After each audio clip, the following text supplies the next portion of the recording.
Ini kita harus belajar percaya kepada Tuhan. Bukan hanya percaya, tapi mempercayakan hidup kita kepada Tuhan. Ayat ini berkata, percayalah kepada Tuhan, serahkanlah hidupmu kepada Tuhan dan percayalah kepadanya dan Ia akan bertindak. Kebanyakan dari orang Kristen hari ini hanya menyerahkan hidupnya sama Tuhan, tapi tidak percaya sama Tuhan. Kita ini harus dikatakan menyerahkan hidup kita dan percaya kepada Tuhan, barulah Tuhan akan bertindak dalam hidup kita.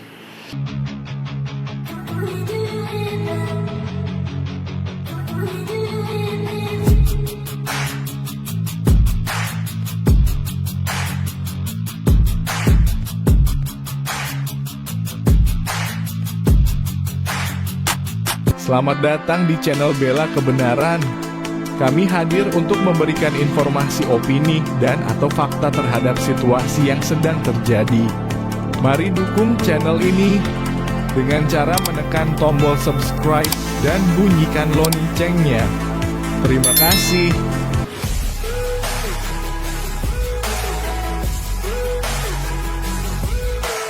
Luar biasa. Iya, hari ini saudara saya mengambil firman Tuhan dari Mazmur 37 ayat yang kelima. Mazmur 37 ayat yang kelima. Mazmur 37 ayat yang kelima kita baca bersama. Iya, kita baca bersama, yuk berdiri, baca bersama 1, 2, 3. Serahkanlah hidupmu kepada Tuhan dan percayalah kepadanya dan Ia akan bertindak. Sekali lagi 1, 2, 3. Serahkanlah hidupmu kepada Tuhan dan percayalah kepadanya dan Ia akan bertindak. Ayat yang ke-6 baca. Ayat yang ke-6. 1, 2, 3. Ia akan memunculkan kebenaranmu seperti terang dan hakmu seperti siang. Sampai di situ. Amin. Silahkan duduk. Bapak Ibu, firman Tuhan berkata hari ini kita harus belajar percaya kepada Tuhan. Bukan hanya percaya, tapi mempercayakan hidup kita kepada Tuhan. Ayat ini berkata, percayalah kepada Tuhan, serahkanlah hidupmu kepada Tuhan dan percayalah kepadanya dan Ia akan bertindak. Kebanyakan dari orang Kristen hari ini hanya menyerahkan hidupnya sama Tuhan, tapi tidak percaya sama Tuhan. Kita ini harus dikatakan menyerahkan hidup kita dan percaya kepada Tuhan, barulah Tuhan akan bertindak dalam hidup kita.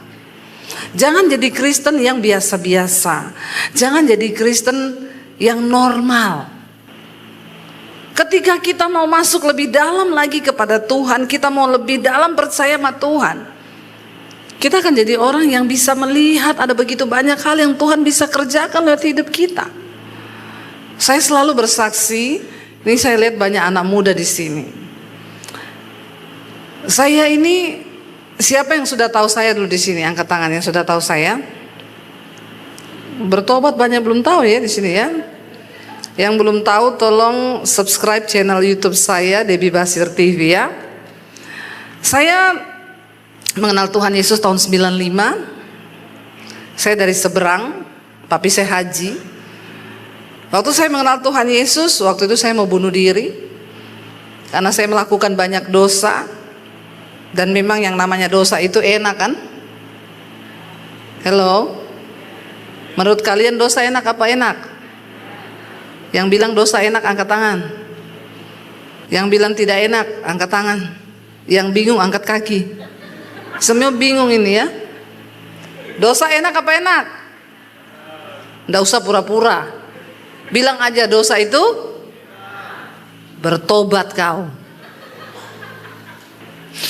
Memang dosa itu enak. Kenapa? Karena untuk berbuat dosa kita nggak perlu bergumul toh. Mau marah marah aja. Enak toh. Tapi hidup kudus tuh nggak enak. Karena untuk hidup kudus kita harus bergumul. Nggak boleh marah. Nggak boleh bersinah. Bersinah itu enak nggak?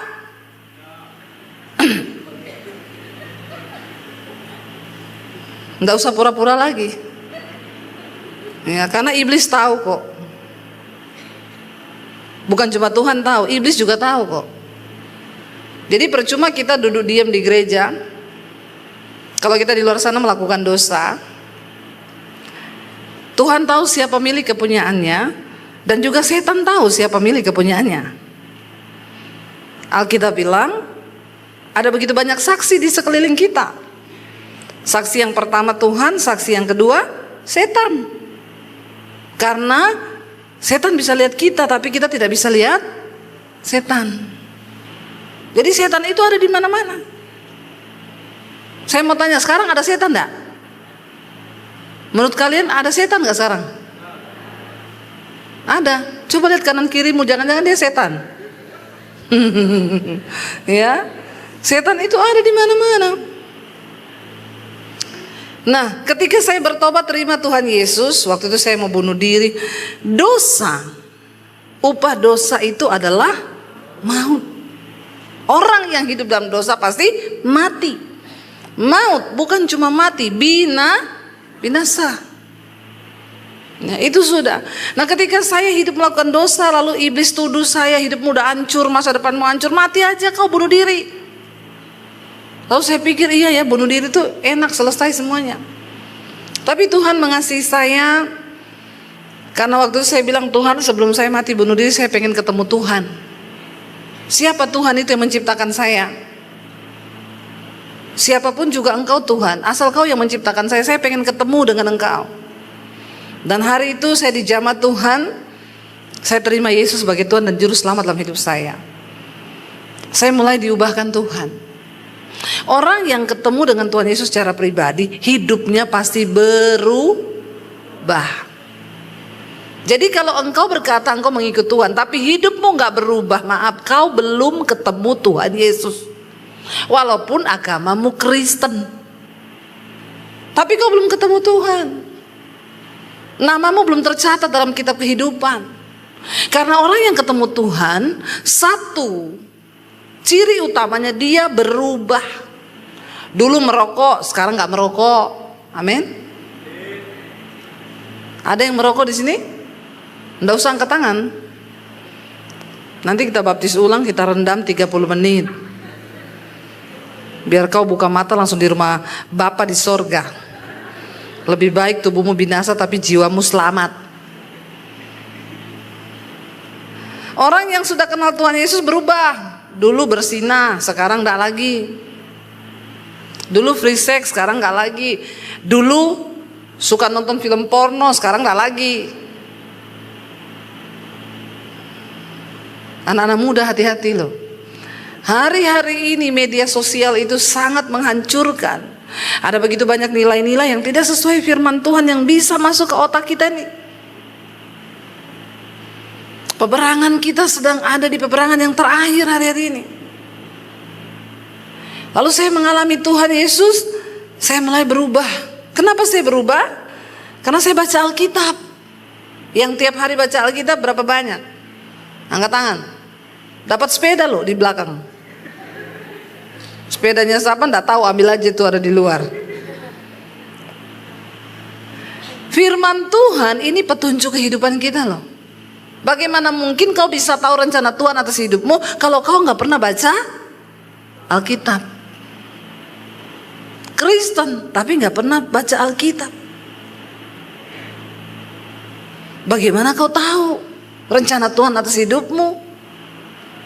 Makanya orang Kristen itu sekarang banyak hidupnya kacau, hancur-hancuran, karena nggak ngerti kebenaran. Iblis lebih pintar Alkitab daripada kau. Bertobat loh.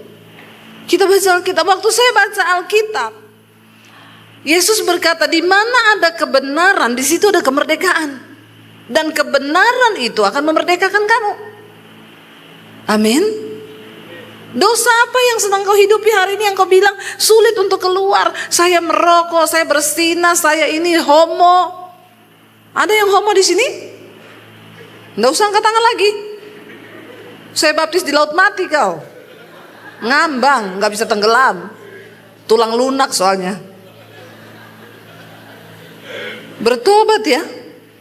Indonesia menjadi negara nomor 5 terbanyak LGBT hari ini. Nomor 5 di dunia loh. Nggak main-main ini. Ya, karena orang kehilangan identitas. Tuhan menciptakan Adam dan Hawa, bukan Adam dan Epen. Siapa itu? Tolong penguasaan diri ya. Iya saudara, ini nomor 5 di dunia, ini tidak main-main ini. Jangan tertawa, kalian sedih loh. Ini dosa, ini orang-orang yang sedang menuju kepada kebinasaan. Dosa Sodom dan Gomora, mereka menukarkan persetubuhan yang wajar dengan yang tidak wajar. Laki-laki melakukan kemesuman dengan laki-laki. Cumi ketemu gurita. Itu, aduh, ya saya itu waktu pelayanan di Australia, saya dibawa jalan di satu tempat. Sepanjang jalan itu catnya pelangi-pelangi kan. Mereka bilang, Bu, ini tempatnya LGBT. Semua ini sepanjang jalan ini mereka kalau pawai itu di sini, Bu. Terus saya cerita, di Indonesia kemarin baru ketangkap 64 orang cowok melakukan kemesuman sama-sama di satu villa.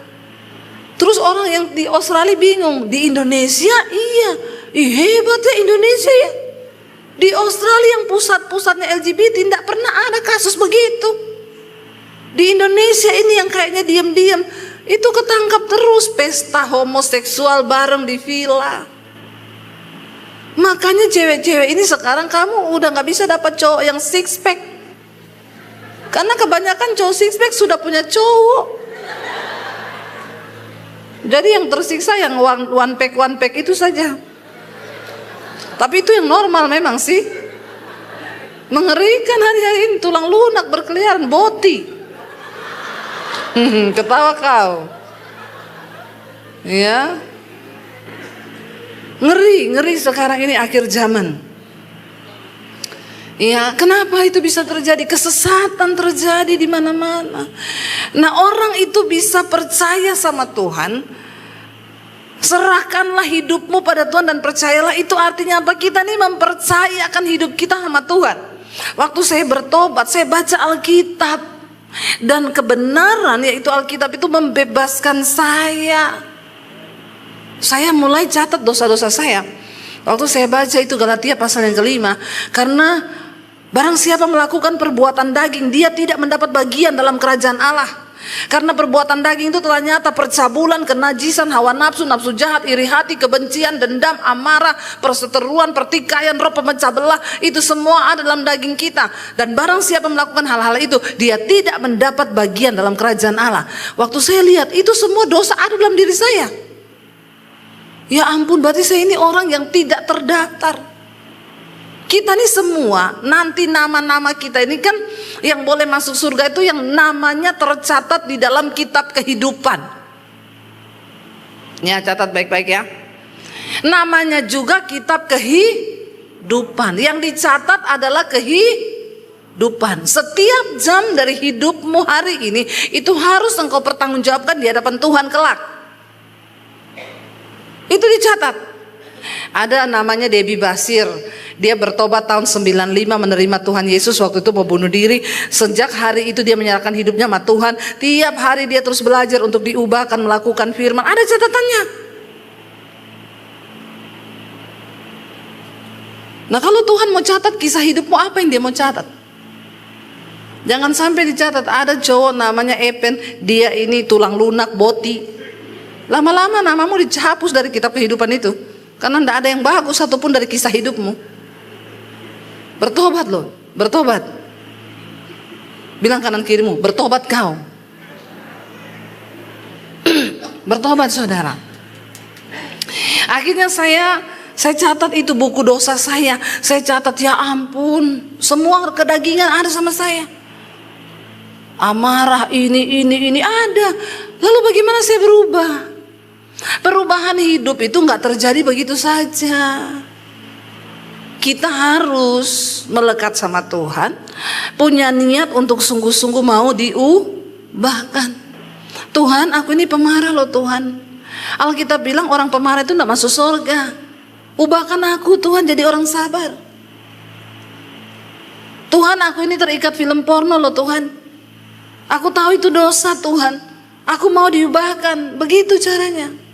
Karena firman Tuhan berkata, berbahagialah orang yang mengakui dosanya dan meninggalkannya, tapi celakalah orang yang menyembunyikan dosanya, karena itu akan membawa engkau pada kebinasaan. Akui dosamu dan minta ampun sama Tuhan. Setiap hari berusaha untuk hidup menyenangkan Tuhan. Lalu saya mulai berubah saudara. Orang yang mengalami Tuhan secara pribadi, hidupnya pasti berubah. Jangan sampai setan lebih beriman daripada kau. Banyak orang Kristen hanya berhenti dipercaya. Makanya kitab Yakobus bilang, engkau percaya hanya ada satu Allah saja, itu baik. Tapi setan juga percaya akan hal itu. Jadi kalau iman kita hanya berhenti dipercaya, berarti kita satu level sama siapa? Engkau percaya hanya ada satu Allah saja, itu baik. Tapi setan juga percaya. Berarti kalau engkau level imanmu cuma sampai dipercaya, berarti kau satu level sama? Bilang yang kenceng, sama? Biasa aja. Maksud setan. Ya, saya takut malah setan lebih rohani loh. Banyak ini orang Kristen ini, ya kelihatannya rohani, ternyata rohana. Bertobat saudara ya. Kita harus banyak memberi hidup ini bagi Tuhan. Ayo berubah, ayo mengalami perubahan. Ayo ngakui di hadapan Tuhan. Jangan berhenti di level iman percaya tok. Serahkanlah hidupmu kepada Tuhan dan percayalah kepadanya. Kita perlu menyerahkan seluruh hidup kita, baru belajar untuk percaya sama Tuhan. Maka dikatakan dia akan bertindak. Tuhan gak bisa bertindak kalau engkau cuma percaya. Dia tunggu engkau menyerahkan hidupmu, masa depanmu, jodohmu. Ya, ini yang belum menikah berapa banyak? Tolong angkat tangan yang belum menikah. Kaum jombloers malam ini. Ya, tapi berbahagialah kalau kau belum menikah. Sudah Pak, turun tangannya sudah. Maksudnya dia supaya ada yang melihat toh, siapa tahu kan ketemu jodoh ya. Oh, enggak mau menikah. Oh, mau hidup selibat saja untuk Tuhan Yesus. Ya. Jadi bersyukur kalau kau belum menikah. Enggak apa-apa belum nikah, yang penting happy, amin. Daripada nikah tapi tidak. Emang ada yang begitu? Banyak toh. Makanya ini yang muda-muda, kau bergumul mau menikah itu kan jodohmu cuma satu toh, yang terbaik dari Tuhan toh. Jadi kau ndak usah kebanyakan coba-coba, gonta ganti pacar terus. Nanti ketemunya bukan tulang rusuk, tulang kaki. Kalau dapat tulang kaki sakit dak? Sakit. Jodoh kita tuh cuma satu yang terbaik. Tapi kau harus berdoa, connect sama Tuhan supaya Tuhan kasih tahu rencananya. Saya dulu pertama kali bertobat, saya bilang sama Tuhan, saya tidak mau menikah Tuhan. Saya hanya mau hidup untuk Tuhan saja. Tapi waktu saya berdoa, saya dapat suara Tuhan satu kali. Tuhan bilang, kamu terlalu cantik untuk tidak menikah. Masalah buat lo. Gak usah tepuk tangan. Saya tidak suruh tepuk tangan. Ya. Lalu saya mulai berdoa, Tuhan kalau saya ada jodoh, Tuhan kasih tunjuk di mana jodohku. Ya, aku mau dapat yang terbaik. Karena alasan saya menikah bukan karena umur tua. Aku mau menikah untuk menggenapi rencana Tuhan atas hidupku. Jadi kalau laki-laki yang datang tidak menggenapi rencana Tuhan, mau menggagalkan rencana Tuhan, Tuhan dalam nama Yesus, halau dia daripadaku, amin. Coba yang perempuan-perempuan doamu begitu. Jangan murahan. Ya, gonta-ganti pacar, dibawa kanan kiri. Ujung-ujungnya kepengen kaya, menikmati semuanya. Akhirnya mulai jadi pelakor. Ditanya, ani-ani, no, simpenan? Bertobat, jangan kau yes. Setan dua-dua itu. Ya, ani-ani, no, simpanan, yes. Ngapain lu mau simpanan? Ya, podoa itu sama aja. Ayo kita jaga hidup kita dalam kekudusan. Sebab Tuhan punya rencana yang besar buat kita. Siapa yang bisa menggagalkan rencana Tuhan itu? Ya kita sendiri. Kalau setan memang sudah pasti pengen gagal. Tapi setan tidak akan pernah bisa menggagalkan rencana Tuhan atas hidup kita kalau kita tidak setuju dengan setan. Kita setuju dengan Tuhan. Saya hampir gagal rencana Tuhan. Tapi dulu saya hidup dalam dosa karena saya tidak mengenal Tuhan Yesus. Saudara ini kan mengenal Tuhan Yesus kan? Di tanganmu ada Alkitab, kau bisa belajar, kau bisa mengerti jalan Tuhan. Sayang kalau kau tidak baca Alkitab, dari mana kau tahu rencana Tuhan? Dari mana kau tahu tuntunan hidupmu? Alkitab ini penuntun jalan hidup kita. Lalu saya ketemu Tuhan Yesus. Kalau saya tidak ketemu Tuhan Yesus malam itu dan tidak menyerahkan seluruh hidup saya sama Tuhan, ya hari ini nggak akan ada Debbie Basir yang seperti hari ini. Akhirnya saya percaya Tuhan, hidup saya berubah, keluarga saya bingung lihat saya berubah. Lalu saya mengakui bahwa saya sudah menerima Yesus sebagai Tuhan dan Juru Selamat. Papi saya marah, saya diancam mau dibunuh waktu itu. Tapi akhirnya papi saya bilang, percuma saya bunuh kamu, karena imanmu tidak mati, yang mati cuma tubuhmu. Malam ini saya kasih kamu pilihan. Kalau kamu tak percaya Yesus, keluar dari rumah, jangan bawa ijazahmu. Saya melihat kamu keluar dari rumah gak bawa ijazah. Saya melihat Yesusmu kasih makan kamu pakai apa. Pilihan yang berat buat saya. Saya keluar dari rumah malam itu. Kenapa saya keluar dan memilih Tuhan Yesus? Karena saya sudah mengalami Tuhan secara pribadi.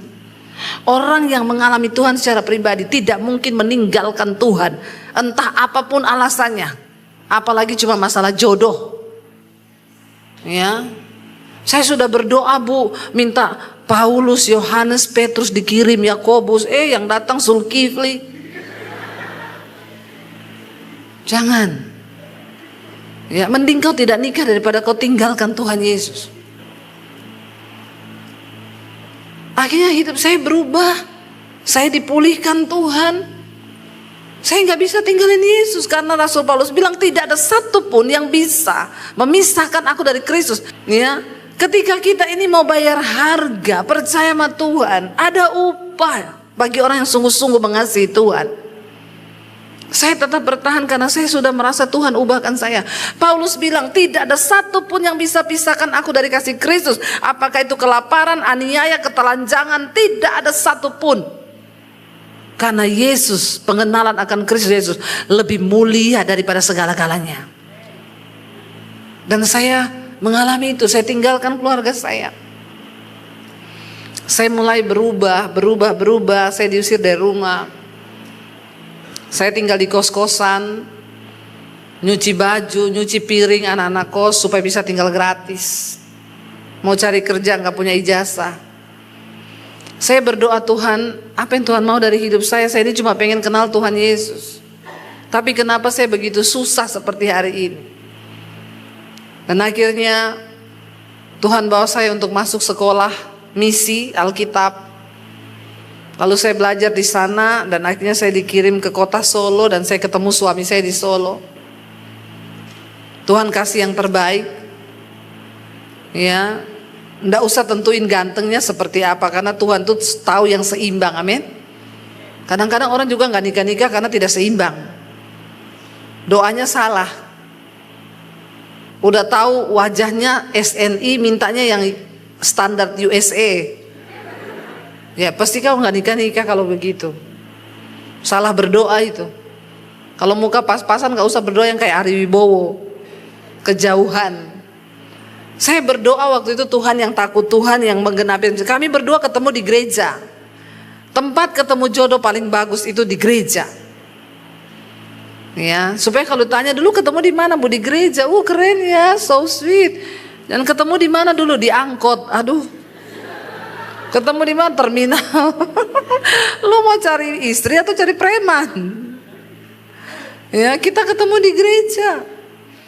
Lalu kita menikah. Saya bilang sama suami saya ini nggak cari pacar, saya cari calon suami. Jadi kalau kamu serius, ayo kita nikah. Suami saya bilang, saya ini nggak punya uang, keluarga saya lagi bangkrut, papanya pengusaha tapi bangkrut. Saya bilang, emang siapa bilang nikah itu butuh uang? Pernikahan yang terpenting itu pemberkatan, bukan resepsinya. Banyak orang utang untuk resepsi. Habis pesta, stres, bayar utang.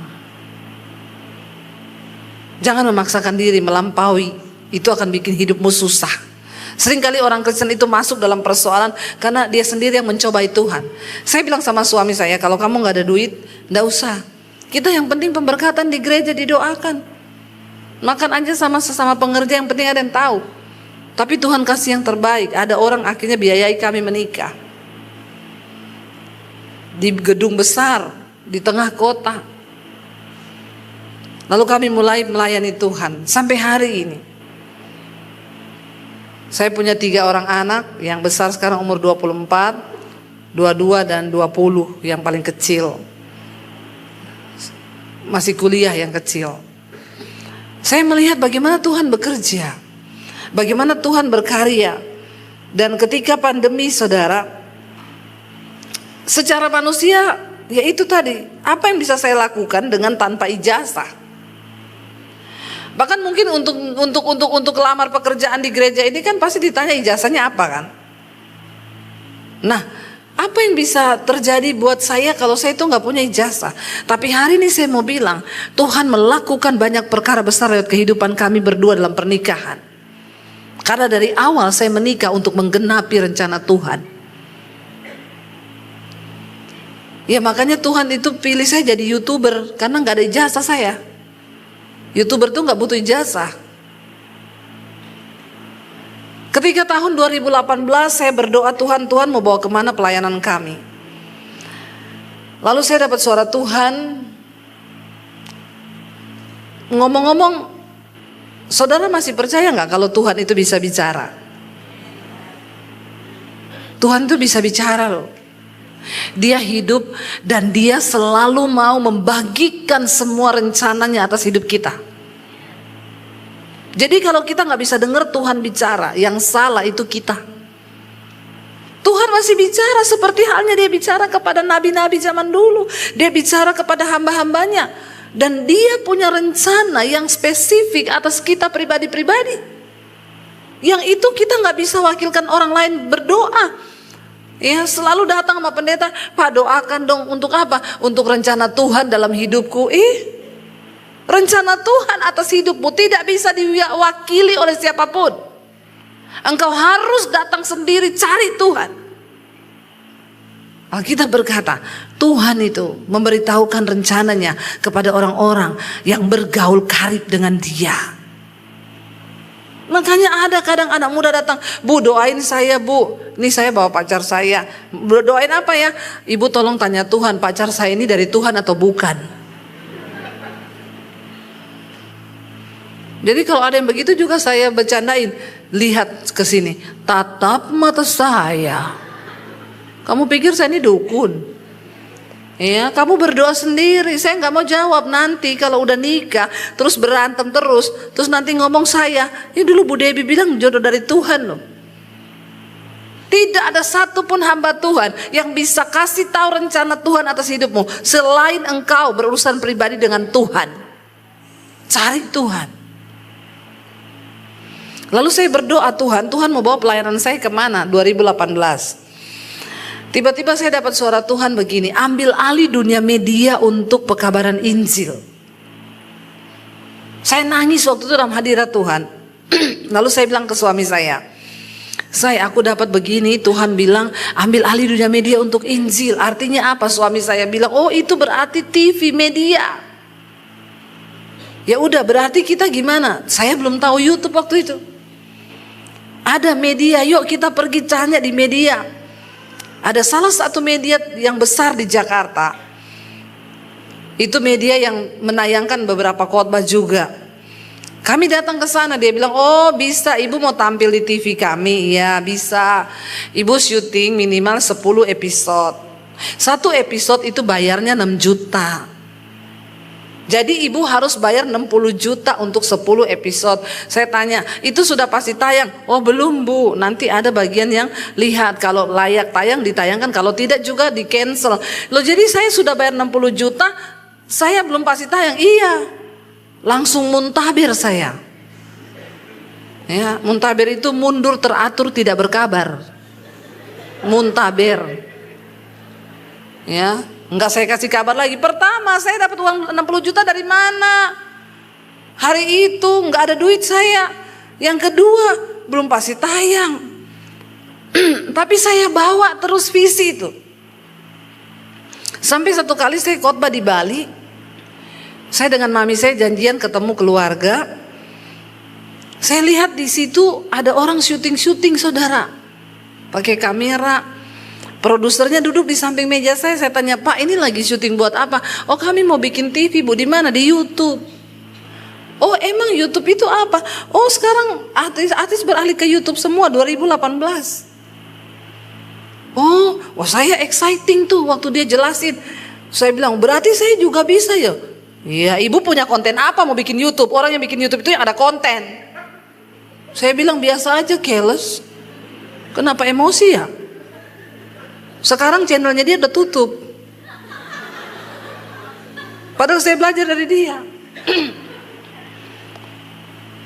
Saya pulang, saya ngomong ke suami saya, aku tahu yang Tuhan mau. Kita bikin YouTube. Suami saya bilang, apa lagi ini ya? Tapi yang Tuhan suruh. Karena Tuhan bilang gini, aku akan memberkati engkau dengan tuaian bangsa-bangsa, bahkan berkat bangsa-bangsa. Kami akhirnya mulai bikin channel YouTube. Waktu itu cuma syuting pakai handphone, pakai iPhone udah cukup. Cari-cari lighting pakai matahari.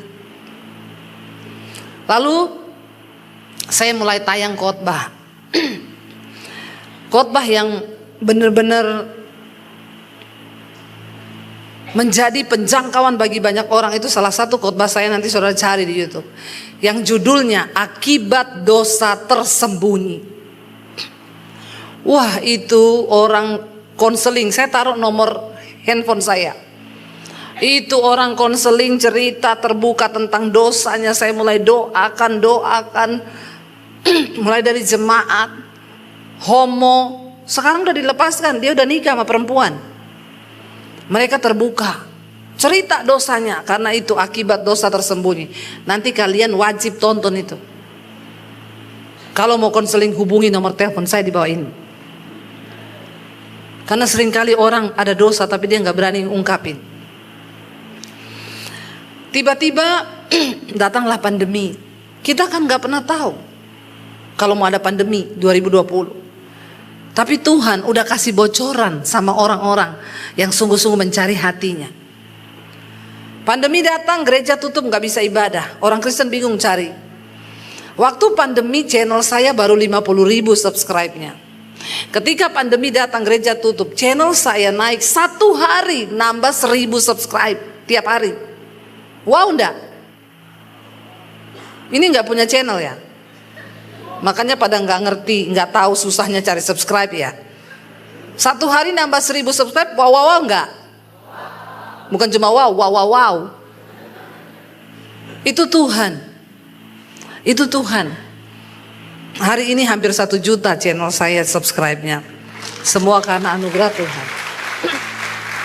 Dan benar-benar Tuhan menggenapi. Di tengah masa pandemi, saya mulai orang konseling. Setelah pandemi saya diundang pelayanan ke Amerika, ke Australia, ke bangsa-bangsa. Siapa saya? Orang yang dulu mau bunuh diri karena hidup saya hancur. Hari ini Tuhan bisa pakai saya untuk menjadi penginjil, bukan cuma di Indonesia tapi di seluruh dunia. Bahkan hari ini lihat pelayanan kami bisa bangun sekolah misi di Bandungan, Semarang. Kalau ada di antara saudara yang mau jadi misionari, datang ke sekolah kami. Nggak punya duit, gratis, nanti kabari saya. Karena visi yang kami dapat dari Tuhan. Tuhan tuh bilang, persiapkan penuai di akhir zaman. Karena tuaian banyak, tapi penuai sedikit. Untuk bisa jadi penuai, kalian nggak perlu jadi pendeta dulu. Nggak usah mau jadi pendeta semua. Nanti saya banyak saingan. Ayo, serahkan hidupmu. Dibentuk Tuhan, dipakai Tuhan. Kita nggak perlu jadi pendeta dulu baru mau jadi penuai. Tuhan sedang membangkitkan penuai-penuai di akhir zaman hari-hari ini. Tuhan berkati kami, sehingga kami hari ini bisa menjadi berkat bagi pelayanan di desa-desa. Membangun banyak gereja-gereja yang hancur di desa-desa. Apa yang tidak mungkin bagi manusia? Saya ini orang yang diusir keluar dari rumah tidak bawa ijazah. Saya mau tanya, hari ini semua orang berlomba-lomba kuliah untuk cari yang namanya ijazah. S1, S2, S3, S21, S23 kayak Samsung sudah. Untuk demi cari masa depan yang katanya menurutmu itu masa depan. Saya cuma mau bilang, tanpa Tuhan, ijazah setinggi apapun yang kau pegang di tanganmu tidak akan pernah berarti. Hari-hari di dunia berubah begitu cepat. Kau baru kuliah, yang dipecat sudah ratusan ribu orang yang kehilangan pekerjaan. AI itu Hollywood bikin film udah nggak pakai orang, pakai AI. Bahkan dia punya profil Instagram. Itu bukan manusia nyata. Sekarang iklan-iklan orang udah nggak pakai artis, pakai AI. Di Tiongkok bangun rumah sakit AI, udah nggak usah pakai dokter. Semua teknologi yang bergerak. Ke depan semua keahlian manusia akan digantikan dengan teknologi. Terus bagaimana engkau yang tidak hidup, yang cuma pas-pasan skillnya, ya udah otaknya pas-pasan, skillnya pas-pasan, mager, kelamaan tidur, kayak keong racun.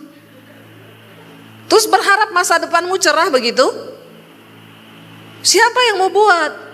Walaupun kita nih otaknya pas-pasan, skillnya pas-pasan, kalau engkau menyerahkan hidupmu kepada Tuhan dan percaya kepada Tuhan, Dia Tuhan yang sanggup melakukan perbedaan antara orang yang sungguh-sungguh mencari Dia dengan yang tidak. Katakan, percaya sama Tuhan. Serahkan hidupmu sama Tuhan, anak muda. Ayo kita bangkit. Tuhan sedang cari orang-orang yang mau dipakai oleh Tuhan.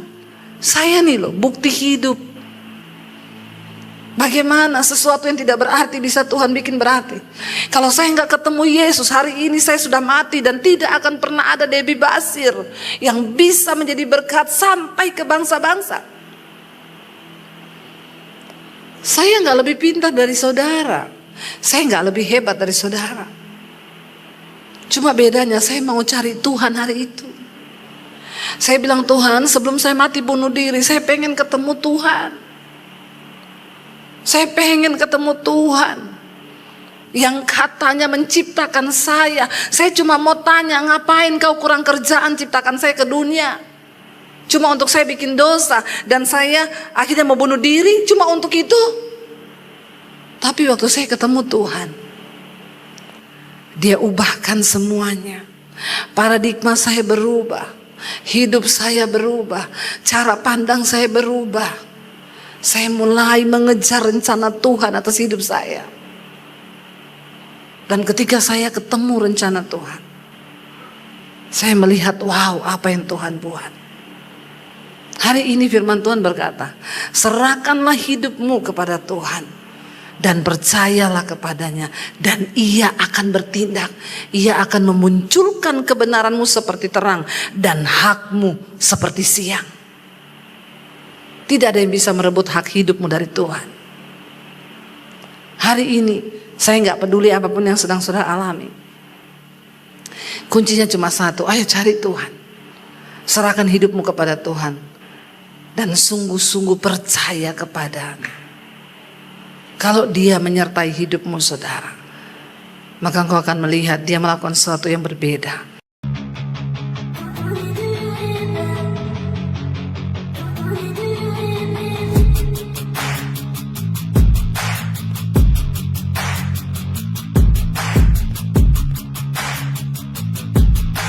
Terima kasih sahabat sudah menyaksikan tayangan kami hari ini. Tuhanlah yang membalas dan memberkati kita semua. Apabila sahabat diberkati, marilah kita dengan murah hati untuk share video ini kepada teman-teman kita yang lain, kepada grup-grup keluarga dan sebagainya. Dan jangan lupa meninggalkan komentar di bawah video ini, serta menekan tombol subscribe video kami, sehingga sahabat tidak ketinggalan video-video terbaru dari kami. Terima kasih. Tuhan Yesus memberkati kita semua. Dan dengarkanlah firman Tuhan singkat ini. Mintalah maka akan diberikan kepadamu. Carilah maka kamu akan mendapat. Ketuklah maka pintu akan dibukakan bagimu. Kita harus melakukan sesuatu sampai sesuatu itu akan terwujud atas hidup kita. Minta, cari, dan ketuklah maka Tuhan pasti membukakan pintu. Lukas 18 ayat 1. Yesus mengatakan suatu perumpamaan kepada mereka untuk menegaskan bahwa mereka harus selalu berdoa dengan tidak jemu-jemu. Kita berdoa dengan tidak jemu-jemu. Terus minta maka pasti akan diberikan. Tuhan Yesus berkata, "Karena itu aku berkata kepadamu, apa saja yang engkau inginkan ketika engkau berdoa, percayalah bahwa engkau telah menerimanya dan engkau akan memilikinya." Amini ayat firman Tuhan ini, bahwa Tuhan pasti memberikan segala sesuatu yang kita butuhkan. Semoga Allah, sumber pengharapan, memenuhi kamu dengan segala sukacita dan damai sejahtera dalam iman kamu, supaya oleh kekuatan Roh Kudus kamu berlimpah-limpah dalam pengharapan. Terima kasih. Apabila sahabat ada komentar dan pendapat yang lain terhadap video hari ini, boleh tuliskan komentarnya, pendapatnya di kolom komentar di bawah video ini, sehingga kita boleh diskusi di sana.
memberkati.